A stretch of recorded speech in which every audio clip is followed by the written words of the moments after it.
Welcome to Exposing the Hidden Reality. I'm Annette, career reinvention coach and caffeine-powered human. And I'm Sandra, women's life and leadership coach. I bring the woo to our conversations. And this is the podcast where we call out all the unspoken stuff, biases, outdated expectations, and all the things women navigate in work and in life. Yes. We bring to light what we see happening. Smart, capable women stuck in the same patterns because no one really talks about what's going on. We'll bring some difficult truths. Welcome, insightful experts. And sprinkle in a little chaos and fun. It wouldn't be us if we didn't, right? It's true. So whether you're walking the dog or tuning in during your commute, we're glad you're here.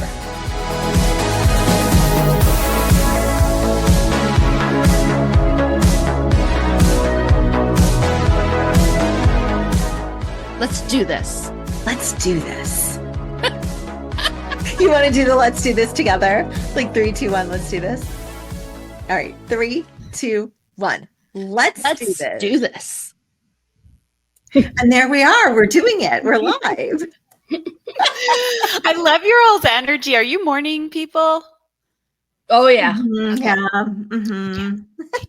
It's my son and I are morning people, and my husband and my daughter are not. And it's just an interesting dynamic in the morning. Usually I get to be all by myself in the morning because everybody in my house sleeps in. So yeah. Nice.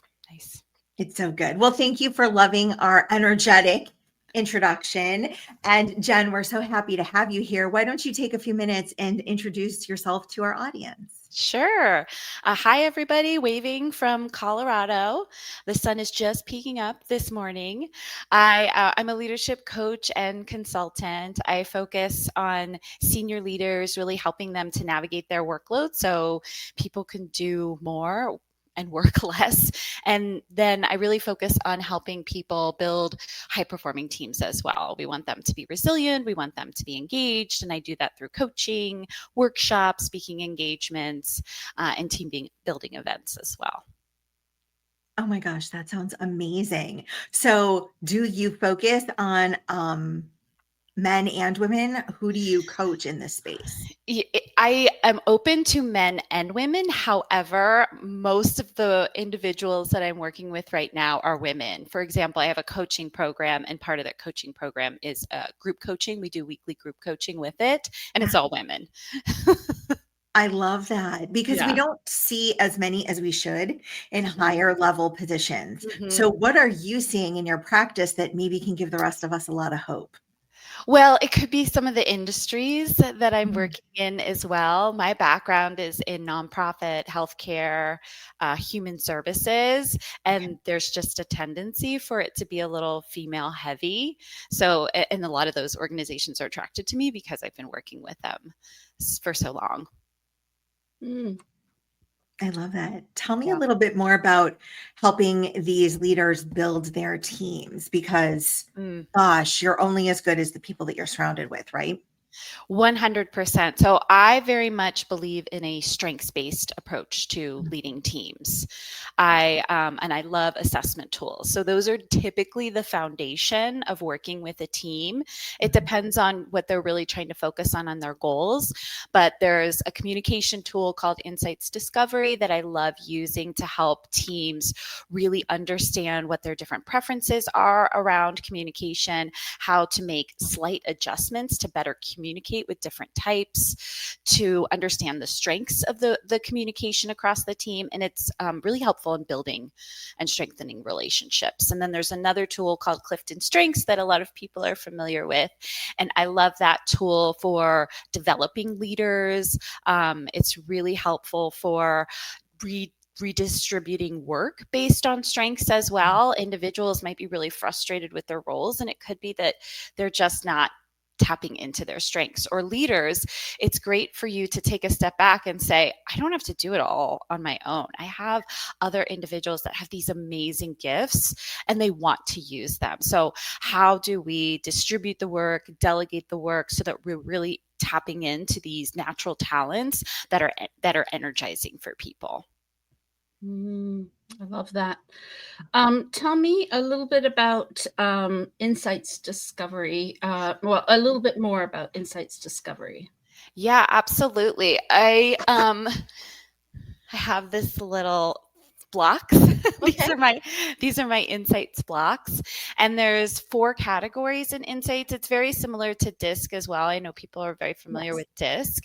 And the 4 different categories identify where people's natural preferences are. So if you lead with red energy, for example, you are a direct communicator. You like to think out loud, and you prefer communication in bullet points. The motto for this is be brief, be bright, be gone.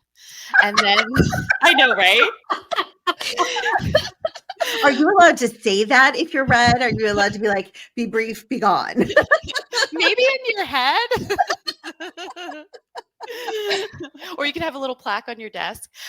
There's yellow. Yellow is also extroverted energy, likes to think out loud, but much more feelings focused, people focused, versus red, which is much more logical thinking. And the motto is involve me. And then there's blue, which is all about the evidence, facts, more introverted, quieter energy. I like to process internally first before I share things out loud. And they're more task logic focused. The motto is give me the details. And then the last one is green energy, also introverted, processing internally, but much more people focused, much more nurturing, supportive, encouraging. And the motto is show me you care.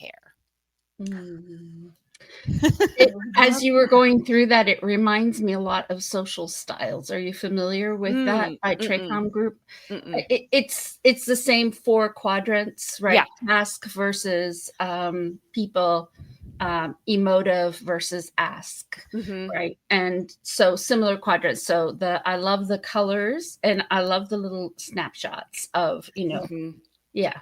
Yeah.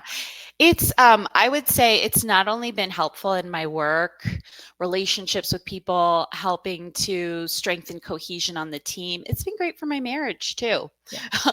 Understanding different communication styles that we have. My husband is much more detail oriented than I am. I have lots of yellow energy, very enthusiastic, don't want the details, give me high level. And so it's just helped me to find some more patience and adjust my style so I can meet him where he's at. And that's really, it's not about changing who you are. We want to celebrate these gifts and strengths that you have. It's uncovering them and then understanding what are some small flexes that I can make to just, again, better meet someone where they're at. Absolutely. That's one of the things that I love so much about, I'm familiar with social styles, but let's call it insight discovery, is that it's understanding who I am and how I like to communicate. But if we're going to work together, it's not just about me, it's about us. And so how can I adjust to support you and vice versa? Yeah. And it's been helpful for identifying the best way to approach conflict in situations. It's been great I have a background in learning and development. So I ran the learning function at different organizations. And, we're trying to constantly get people to sign up for our programs, come to our classes, and having this lens that there are different communication styles. We cater our communication to think about that. Did we provide the details? Do we have an upfront summary that's quick for those individuals that like that quick communication? And even in the workshops that I did in the organizations, I still do it now. I think about those different communication styles that are going to be in the audience, and I want to ensure that I'm finding a way to connect with each of them. Yes, I think that is so important. I spent some time in the learning and development space. And even when I was in corporate America in a customer service role, there was always so much information you were trying to share with people. And if you had a common language to base information sharing, communications, you could really, really help people understand it. And it sort of became a way to gamify. I think we did social styles when I was on a team in a retail environment. And oh my gosh, it was so easy. Everybody really bought into it and it was fun. And then they had like their little color next to their name tag at their cube. And then somebody would be like, you are talking way too green for me. I just need you to like, can you please read it up for me? And they'd be like, okay, yes, here we go. But then that also helped them communicate with customers, store leaders, right? Other people that they were interacting with, because they were picking up on like, okay, this person seems more like a yellow to me. And maybe I can break it down differently if there's a miscommunication going on. Yeah. Yeah. I wonder if it's based on the same psychology. This is all Carl Jung's psychology. I would imagine it's similar. There's a lot of tools that have kind of that similar psychology, and it's just which one's going to work for you so you can have a common language, right? It's all about just creating this common language. Yeah, exactly. And helping people appreciate what they're good at and not asking them to change, because how many times in a performance review are you being told you're not enough of this or that? And really you have to know what you're enough of and then know how to say, listen, you're talking to me or you're communicating with me or you're asking me to do things that are out of my strength. If I could have my work focused on this piece of the role, I'd really give you something that you'd be so proud to say it was on your team. Yeah. It's hard for us not to naturally go to a deficit base, right? Like the things I'm not great at. When I really started adopting this strengths-based approach, it was a relief because all of a sudden I'm not trying to improve those things that drain me, that really don't bring me joy. And I can concentrate on the things that really do light me up. And I can do that for other people just to see the motivation and how people shine when they really lean into their strengths. And it's not about ignoring our weaknesses or making excuses for them. It's just we're trying to be more strategic. How can I use my strengths to minimize those things I'm not as good at? Or who can I borrow strengths from? Who can I partner with? And we really can become a powerhouse together. It's a lot like The Big Leap by Gay Hendricks. Focus on your zone of genius rather than zones of incompetence or minor competence, right? I just wish I had enough money to like pay all the people I need in my business to cover my zone of incompetence. So I can stay in my zone of genius. That's always the challenge for me anyway. Yeah. And it's easy to not, it's easy as an early leader, I think, to not have this understanding. So how do you work with more senior leaders so that they're bringing this information to their team, trickling it down so that there's not all this knowledge and power that only a few people have? Yeah. So there's actually someone that I'm working with right now, and we started with one-to-one coaching. This is an individual who, this is a story we hear all the time. We've moved up the ranks and we've kind of made it work, but along the way, we never really got anything formal. Right? We had some mentors, but we didn't really have formal coaching. We didn't really have formal workshops. Maybe we worked in a smaller organization or they just didn't have a lot of L&D resources. And so that happened with this individual. They're a CEO of a company and they've been doing great. They've been scaling. And they came to me and said, I'm working all the time. I'm working nights. I'm working weekends. I'm not seeing my family. I feel like I'm losing myself. Please help me. So it starts there with a lot of these senior leaders. What I see is I don't have time. Like I understand the importance of this, but I don't have time. I'm being pulled in so many directions. So my first step usually is let's figure that out.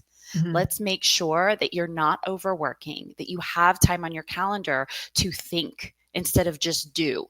Because we're doers, right? We got this role probably because we got a lot done. But as you get into more senior roles, you're the guide, you're the coach, you're more behind the scenes. There's a lot of visioning that's happening. It's less tangible, but you have to create space on your calendar to do that. So that's usually the first step. And once we did that, then she was like, okay, what's next?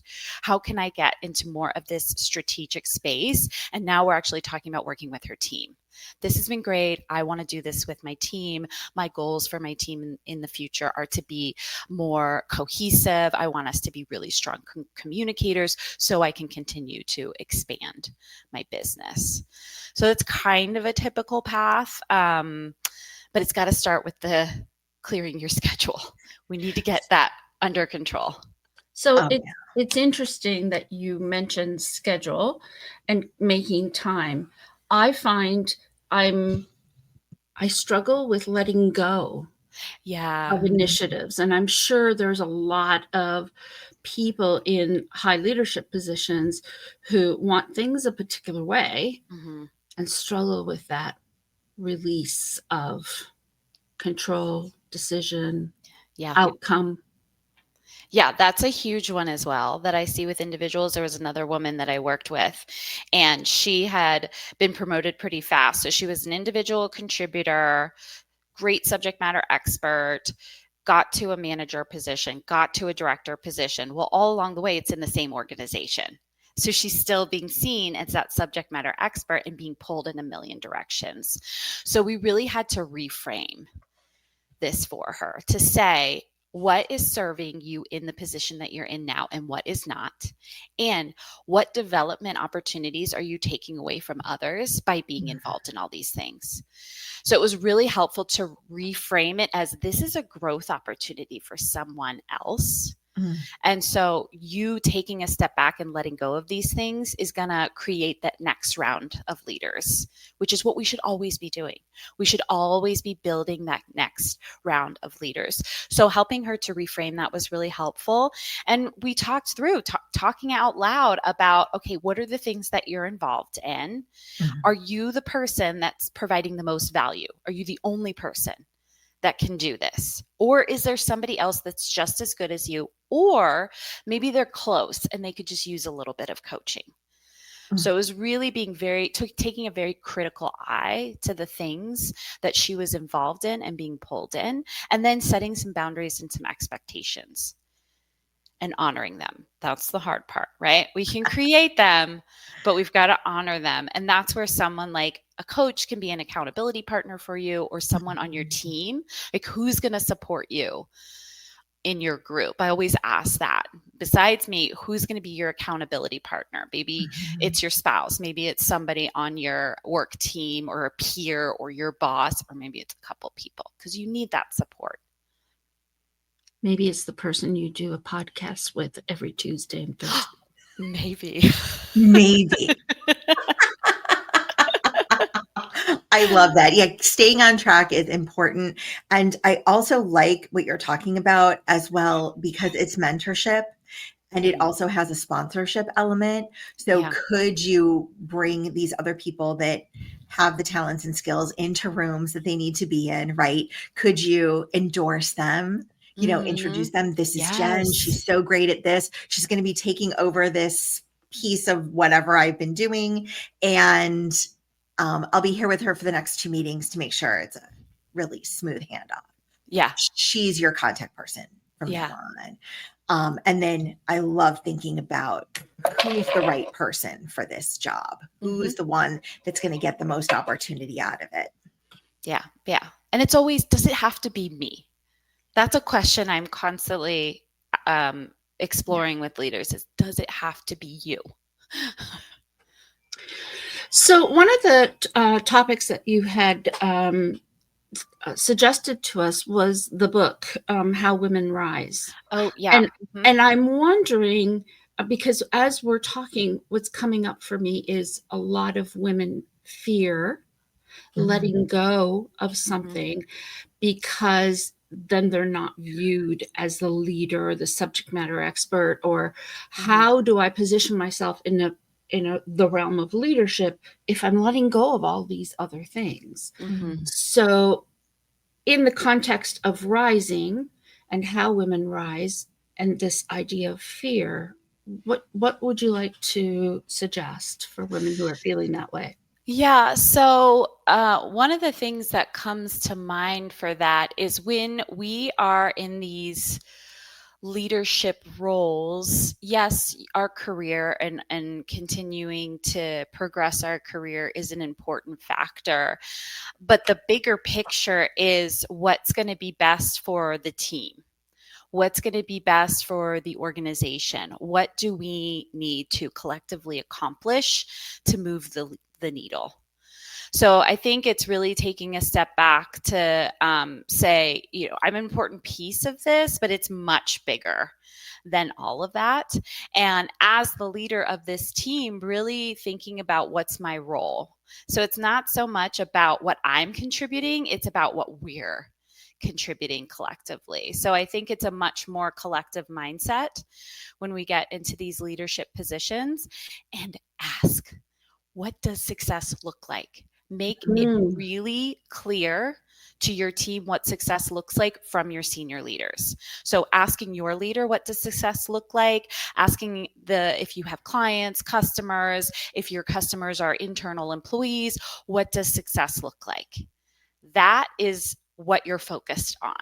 Because sometimes we get in these positions and we have an idea of what we think it is, but then it doesn't align with other people, or the executives are all of a sudden like, I don't care.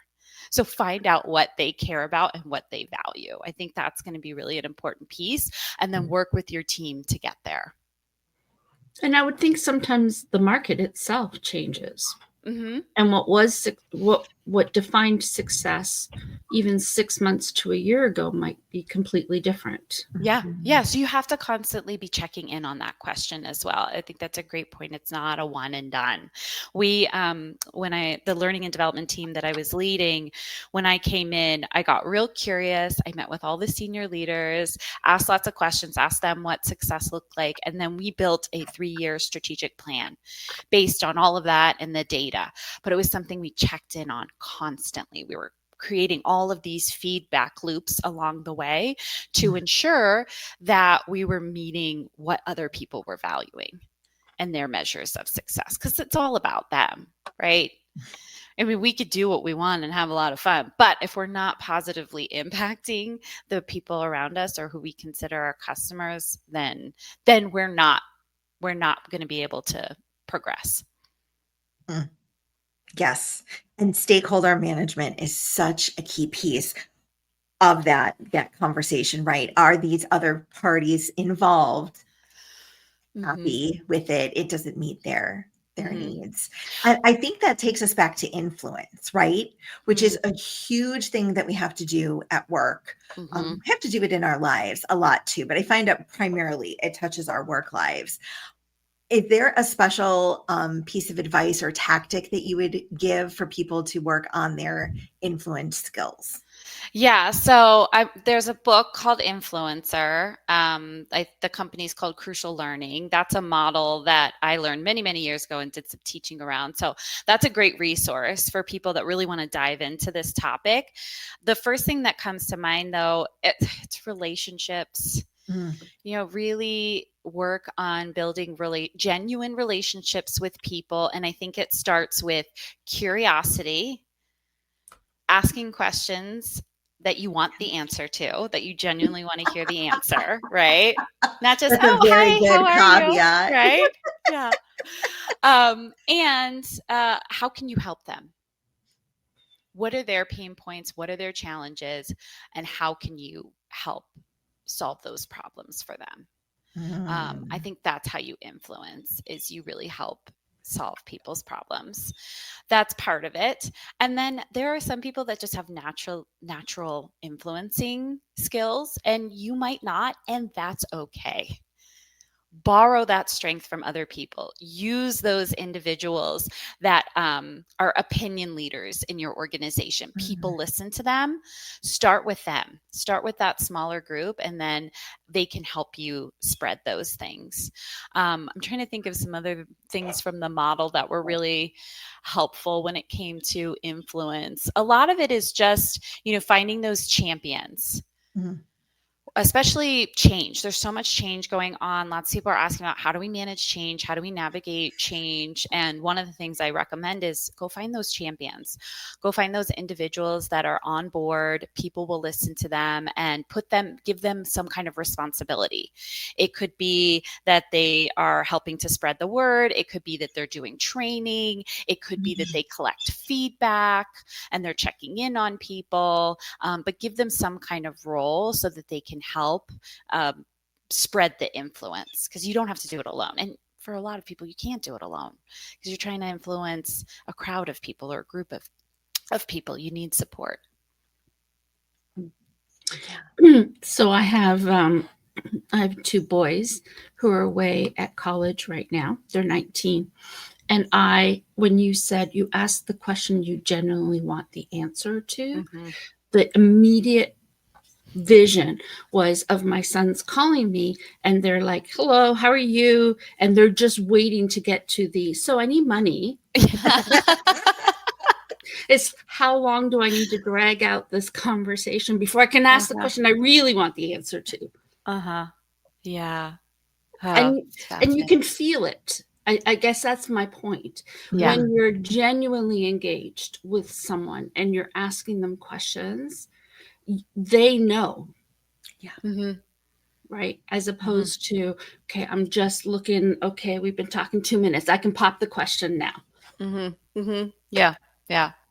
You made me think of a couple other things. I'm thinking about, how do I influence my kids? Because they're 8 and 10 right now. And right, like I can use some of these tactics, but it's a little different. And I'd say the other 2 things that come to mind are remove barriers and understand what people want. Yes. So that you can tie whatever you're trying to influence back to that. Like, this is how this is going to help you get what you want. This is how you get the money, Sandra. Yeah. Well, it's interesting because we have let them know that from the time they were 13, family would send money for their birthdays or whatever, right? And it was like, okay, you have to stay on the phone until they tell you they're done and ask you to pass the phone back to me. It can't be like, thanks for the present, bye. It has to be like, engage with them, right? So yeah, eventually people will tell you, okay, I gotta go now. Okay, great, gotta go. so that's one of the ways I, helped influence my children to understand that, to get what you want, you have to. Yes. Yeah. And relationships, right? Yes. And building relationships. Yeah. I love that. And children are our biggest test.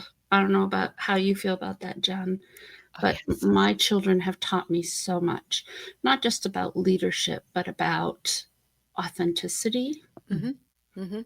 Yeah, I'm constantly getting lessons from my kids. Something recently that happened was my daughter was talking about some conflict, and I think it was camp, and I just reminded her, well, no matter what, even if you don't like this person, just make sure you're showing respect. And she goes, but you don't always show people respect, Mommy. And I was like, well, what are you talking about? And she said, we went to the grocery store. You were so angry and you were just pushing past people and muttering under your breath, because there's this grocery store out in the mountains when we go, and it's so tiny and it's always crowded and it's super stressful and frustrating. And she totally called me out. And I was like, you know what? You're right. That is not how Mommy should be showing up. Talk about a mirror. She's my little mirror. All the time. But just little stories like that happen all the time. And also just the resilience of kids. My daughter's broken a bone 3 times. She broke her knee this summer with swimming and all that. She's in this huge cast, and she went with it. We found creative ways to still have a great summer. And the entire time, she just stayed positive and really focused on what she could do. And so just so many lessons from these tiny humans. I love that. Yeah. And I guess that is what good leadership looks like, is that you have that balance. And I would have to say that for my clients and who are having career challenges or thinking about a career change, that's something they're truly seeking. So what are you seeing from your practice in terms of like return to office, work from home? How are you working with people in changing situations to find that balance? Yeah, thinking through my client base, I'd say a good portion of them are virtual or hybrid. There is one organization I've been working with that really has been struggling with the return to office. Initially, they were all in on remote, and then they said, okay, it's your preference. And so half the company went remote and the other half decided to do hybrid. And now they're making some rules about coming into the office a couple times a month or a couple times a week. And that has been, I think the most challenging part has been how long it's taken to make a decision. And that uncertainty, people just hate being in that space of uncertainty. And I mean, uncertainty is all around us all the time. We just don't always have all of the information. And so for these leaders, I've been giving them some tools to help with that uncertainty, because that's kind of what they're really stuck in. It's not so much the change. Once I know the change, it might be hard, but then I can at least plan for it. It's the space in between of not knowing the full picture. And for those individuals, using frameworks can be really helpful. So, okay, what's within your circle of influence? What is outside of your circle of influence? Let's identify those. And then based on the things that are in your circle of influence, what are 1 or 2 steps you can take? Because doing some kind of action makes me feel like I have some control. And then I coach them to coach their teams using a tool like this. When it comes to communication, really being honest with individuals to say, I don't have all the information. I recognize this is frustrating. Here is what I do know. Here is when I believe I'll have more information. So being as clear as you can. And then another tool that I really help them focus on is strengths. Not just what strengths can help us through this time, and then what's going right. Let's not just go in the downward spiral of all the things that are going wrong or could go wrong. Let's focus on the things that are going right. Let's focus on the things that are staying steady. So this might be changing. We might be going back to the office, but our goals are the same. Our values are the same. We're still doing the same work. So hold them to what is going to remain stable and steady, and then focus on some of the good and the positive. Yeah, because some people are dying to get back to the office, right? They love that in-person communication. They love being around other people, the energy of the office. And some people don't love that so much. And then also some people have built a much better balance in their life in general because they don't have to commute, or they can get the kids off the bus, log back in and do their work, right? And that it's helped people reach their priorities. So yes, focusing on, you might still be able to do that 3 days a week or 2 days a week, and making it a special occasion, celebrating it. Yeah. It's interesting, the different generations, I guess, that want to be home versus not be home. I'm in the season of my life where my kids are young. I want to be as home as much as possible. If they were older and out of the house, I might feel very differently. Right? Like I might want to, or if I'm living alone versus I have roommates or people at home, or I also have a roommate or a spouse that works at home and it gets really noisy. So there's just so many different situations. There's also people that moved further away. And now I'm going to have a 2 or 3 hour commute because I'm living in a place that's a little less expensive. So that's another thing that I think people are dealing with as well. And if you go in, you want it to be productive. I think people are willing to go in if there is a reason behind it. I'm not sitting at my desk. I'm not on Zoom calls all day. We're actually in a room together. We're collaborating. We're working together. That's the point of being in the office. It's really for that connection and collaboration. Mm-hmm. So I think that's the other thing that people are working through right now. Yeah, I had a colleague who led a fairly large team. And so the push was show up, right? Mm-hmm. And she would show up at work only to spend the whole day in her office on Zoom calls. And sometimes people on Zoom calls on different floors. Yes. Oh, gosh. Oh, gosh. Yeah. And you're like, why am I not home in my slippers right now? Right. Correct. Right. Because we're all in my pajama bottoms. Right. In my pajama bottoms. Yeah. Yeah. Right. And then is there ways to collaborate? I think that return to office is fine if that moves the business forward. Right. But then is there also different ways that you're collaborating? Is there still employee resource groups or business resource groups? Are there times when you're getting out with your team into the community to donate time and donate your efforts? Those make people feel like they're really doing something else, some good outside of their work. And I think it could be a really good way to get people bought into the idea of coming back. Oh, absolutely. Absolutely. You've got to have that reason. You've got to have some ways for people to connect and beyond come to the office because there's a pool table in the lounge. And pizza. People don't care. They're willing to buy their own lunch. Yeah. Right. A client of mine, oh my gosh, this is almost like 2.5 years ago, right? When people were really having big conversations about returning to the office.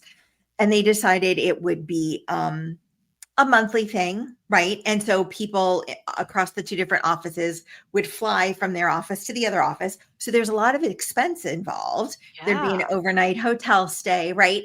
And so the one day they flew them in for a meeting or two, fine. The next day they were all required to be at the office and people weren't allowed to travel home until starting like 1 o'clock in the afternoon. And they made lunch mandatory and then they ordered like casual fast food in. And she's like, that's why we had to be there. And that really gets people disengaged. Yeah. The why, you got to tell people the why. You got to share the why and data, right? So maybe it's an experiment. We're not really sure how this is going to go. Can we experiment for 3 months and we're going to capture data along the way so that at the end of 3 months, we can show that coming back into the office 2 days a week has improved sales, improved productivity. We're seeing higher engagement scores, that there's some way to measure that it's actually working. And then you can show employees, hey, this is working. That's why we're going to continue to do it. Or this really made no difference or made things worse. Let's figure out why it made things worse, or why there was no difference. Maybe we experiment for another 3 months just to give it a little bit longer, but at least people know that you're trying and that you're captured, that you're not just doing this willy-nilly. So one of the things that I'm particularly known for here in this conversation is I throw a brand new huge topic right at the very end of the conversation. Love it. Excellent. So what's coming up for me as we're having this conversation is how women are adversely impacted by return to work. Yes. And in particular, it doesn't matter whether the woman herself is being asked to go into the office or whether their partner is the one that's being asked to go into the office. Because who's picking up that slack? If they even have a partner to help them pick up that slack. Right. So one of the things that's coming up as you're talking about data is we tend to look at data from a corporate perspective and not from the perspective of how has this impacted the work life situation for our team members and their family. Yeah, I think that's such a good point, right? Because when we think still about corporations and who's running the show, it's not people that look like us. We're still in the minority. And that when they first started the return to work, people were bringing people back. I was actually kind of angry because I was thinking they're not thinking about someone like me, who's a mom, who's trying to get kids out the door, who, if I'm going back to work, that's going to be more daycare costs for me. Yes. Or I'm going to have to make arrangements, or I'm going to have to leave work or early, or I'm going to miss out on the happy hour that the rest of the group goes on, where they get to bond and connect, but I don't have a sitter because either I'm a single parent, or my husband's out of town on a work trip, or he has to work late and he's being pulled in the office. So I think that's such a good point, is really, you're not going to be able to get to the 100% and think about everyone's situation, but we do need to think more broadly about people's different situations. And not just that, but, there are individual introverts. We are set up for an extroverted world, right? Right. And being back in an office regularly, 5 days a week, 4 days a week, 3 days a week, with lots of people, lots of noise going all this time, because we're in Cube Central in a lot of places, that's really draining for people too. So thinking about different personalities, different preferences, different life situations, individuals that might be taking care of a parent at home. For the most part, they can take care of themselves, but they just need somebody there to make them a sandwich, or if they have a question for something. It's not pulling me away from my work, but all of a sudden, if I have to go back into the office, they need someone there, and that's an expense and a cost as well. So I think that's where asking your people, really getting to know them before you make these kinds of decisions, having focus groups, get information first to understand really the impact that you're making to people's lives outside of work. I think it's amen. One last point I would love to offer, and that is that often what I heard when I was in leadership was, then people can go find another job. Right. Or it's an employer's market. Where are they going to go? Or sorry, it's an employer's market. Where are they going to go? Right. Yeah. And I guess where I come at it from is, what is the cost to your business to continually be hiring? Yes. I mean, there are definitely team members or employees that it's like, okay, it's in their best benefit and our best benefit. But if this is your policy, a revolving door, it's okay if people leave. We don't care how we impact our employees' lives. It's expensive. People are our greatest assets. And we really recognize that when we're in thriving times, and when we are in survival mode or tough times, all of a sudden, all those people are objects. They are barriers in the way. I think that's what we see with all of these layoffs that are happening. That's how it feels, is that we are forgetting that people are our greatest assets. And yes, sometimes that needs to happen. I'm not saying that sometimes we need to downsize business, but there is a human way to approach these situations. And there's a very inhuman way that I think we've seen demonstrated. And so that is my 100% a huge driver for me, is helping leaders focus on their greatest assets, which are their people. That's what's going to drive results and drive your business. But you have to care about people. Yes. You have to care. They are humans, and you have to treat them as humans first. Yeah. That is such a beautiful, beautiful sentiment. Jen, I love this conversation. It was so important, so eye-opening, great reminders. Tell us how we can get in touch with you if we wanted to connect with you after this meeting. Sure, absolutely. I'm very active on LinkedIn, so typically tell people to find me on there. I post about leadership, providing tips and stories almost every day. And then I have a website as well, Jen Recla, JenRecla.com. And I've got some goodies on there. I've got a free masterclass people can download. I just opened up a boot camp for individuals that want to reclaim time and energy on their calendars. It's a short 3-day, 1-hour day, and really let's attack your calendar and make sure you're not working nights and weekends anymore. I might need this, Jen. A lot of people do. That's why I'm doing it. And everybody's like, I don't have time. So I said, okay, make it as quick as possible, right? That's the excuse people are going to say is, I don't have time to even do this. Well, you need to. 3 hours to save you hundreds down the line. I think it's worth it. That's why it's a boot camp, right? Yep. You're in, you're out. It's intense. You do it. Exactly. Wonderful. Jen, thank you again for sharing all your experience and insights. And thank you. Just thank you. Yeah, I really appreciate the invitation. This was such a fun conversation. Thank you.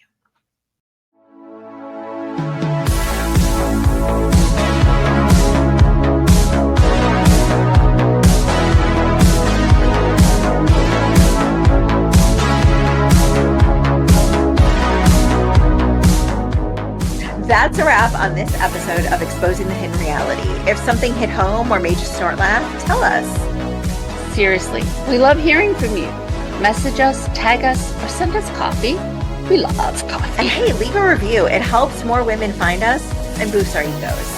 Which are like fragile, like suspiciously fragile. True. All right, until next time, keep questioning, keep growing, and if all else fails, blame the dog. See you next time. Wait, did we stop recording?